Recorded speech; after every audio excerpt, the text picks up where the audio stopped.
وہ اسی زبان کے اندر پیدا ہو رہی ہوتی ہے. This is very important. یہ جی اسی زبان کے اندر سب سے اہم ہے کہ جو اس کی فکر بن رہی ہے، سوچ بن رہی ہے، وہ اپنی مادری زبان سے بن رہی ہے. بلکہ کسی نے ایک بہت عمدہ بات کہی ہے کہ انسان کی جو اس کی مادری زبان ہوتی ہے اسی میں وہ خواب دیکھتا ہے، اسی کے اندر جو ہے وہ چیزیں سوچتا ہے، اسی کو آگے لے کر چلتا ہے. تو اس لیے میں سمجھتا ہوں کہ وزیر اعظم صاحب نے اگر بلوچی زبان کی تعریف کی ہے اور ان کی زبان کی جو ہے فنکاروں کو اور ان کے بولنے والوں کو داد و تحسین کہا ہے تو یہ بہت اچھا کام ہے. بلکہ میں یہ سمجھتا ہوں کہ جتنی بھی مادری زبانیں ہیں ہماری، جتنی بھی علاقائی زبانیں ہیں، ان کے بولنے والوں کو، ان کے لٹریچر کو، ان کے ادب کو، ان کی جو روایات ہیں ان کو جو ہے وہ اہمیت دی جانی چاہیے. اچھا ڈاکٹر صاحب، میں اگلا سوال میں تزیم سے پچھلے سوال کی طرف جا کے کر لوں. ادب کی آپ نے بات کی، ہر ثقافت کی بات کی، روایات کی بات کی، تہذیب کی بات کی، ٹھیک ہے، جو مادری زبانوں کے ساتھ جڑا ہوا ہے. اب جو وہ دور بیٹھے ہوئے ہیں نا، اب جو مرکز ہے ان کے ساتھ جب ان کا ادب، ان کا زبان، ان کا کلچر ملتا ہے یا لٹریچر ملتا ہے تو یہاں آ کے قومی آپ کے دھارے میں مخصوص مافیا ہے. وہ جو ایک دفعہ آ جاتا ہے، جس کی ایک دفعہ کتاب آ جاتی ہے، یا 3 لوگ ایک کانفرنس میں بلوچستان سے بلائے گئے، کے پی سے بلائے گئے، وہ اگلے 20 سال 3 لوگ وہی آتے رہیں گے. اب وہ اب وہ 3 لوگ تو اپنے پورے صوبے کے یا اپنی زبانوں کے نمائندہ نہیں ہیں. ان کو اچھا کیا آپ نے، ان کی کتابیں چھاپی، انہیں آپ نے قومی ایوارڈ دے دیے، دین نیکسٹ آگے. اور یہاں سے جب جاتے ہیں آپ کے اکادمی ادبیات مقتدرہ اور آپ کے NBF جاتا ہے لاہور، تو وہ اپنی ٹیم لے کے وہاں سے پارٹیسپیٹ کر کے آ جاتا ہے. عوام کا رابطہ کا، ہمارا سب کا رابطہ کہاں ہے؟ اس چیز کی بہت کمی ہے. اس پر آپ رائے دیں گے کہ زیادہ رابطہ لوگوں کا بدل کے آپ گئے ہیں، 2 سال گئے ہیں، آپ سے آشنا ہوئے، میں چلی گئی، مجھ سے آشنا ہوئے، ان کا ایک بندہ آیا جس کو آپ ایوارڈ تک لے کے گئے، دوسری دفعہ دوسرے 2-3 لے کے. اس پر ضرور گلگت جو گیا وہ ہمیشہ ہی جاتا رہا، بلوچستان جو کانفرنس میں گیا وہ ہمیشہ وہ بات فائدہ مند ہو نہیں رہی جو ہونی چاہیے. اس پر بات کیجیے گا. یہ تجاویز ہیں جو ہم دیتے ہیں تاکہ چیزوں میں بہتری آئے. اچھا تزین، میں ایک سوال سے آگے بڑھ چکی ہوں. 17 اگست کو پرائم منسٹر انڈونیشیا جا رہے ہیں.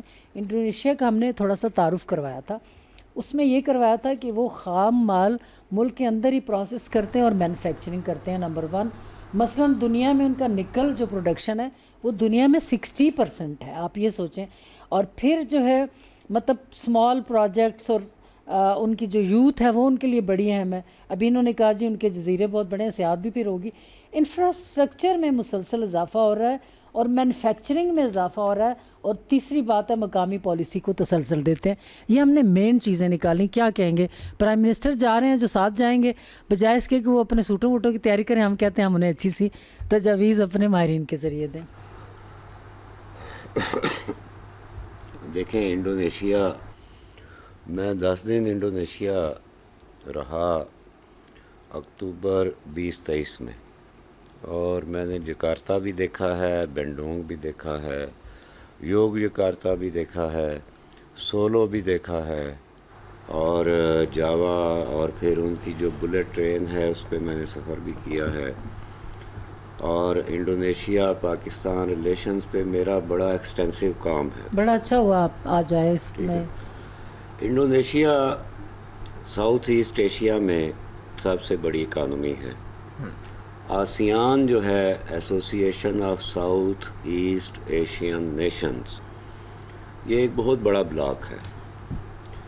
اب آپ اندازہ کر لیں کہ اس بلاک میں انڈونیشیا ہے، ملائیشیا ہے، ویتنام ہے، فلپین ہے، تھائی لینڈ ہے، ٹھیک ہے، میانمار ہے.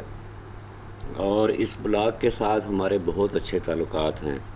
انڈونیشیا اور پاکستان کی بات کریں تو انڈونیشیا G20 کا ممبر ہے.